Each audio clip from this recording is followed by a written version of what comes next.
شفيق يوسف، خط الامامي تريكي، وايضا دانيال مونشاري، وايضا الحسن يوسف. هنا خطيره داخل منطقه العمليات، لعبت بشكل جيد، لكن دائما يعني اخر لمسه مفقوده للفتح الرباطي. هنا كره ايضا من جديد داخل منطقه العمليات بعد التصوير، جول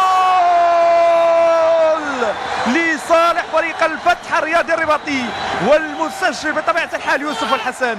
اول هدف في هذه المباراه من جانب فريق الفتح الرباطي، يأتي على الأقل ليعطينا سيناريو جيد، ليعطينا انطلاقة أطوار مباراة بالشكل المطلوب، بشكل حماسي، بشكل يلهم كل المغاربة الذين يتابعون أطوار هذه المباراة، يعني سواء هنا بالمغرب أو من خارج الوطن. هناك رصد ومتابعة دائما لأداء كل الفرق الوطنية، ملعوبة من الخالق بالشكل المناسب داخل منطقة العمليات. التحضير كان رائع، وأيضا الإنزال والتصويبة بالرجل اليسرى يوسف الحسن.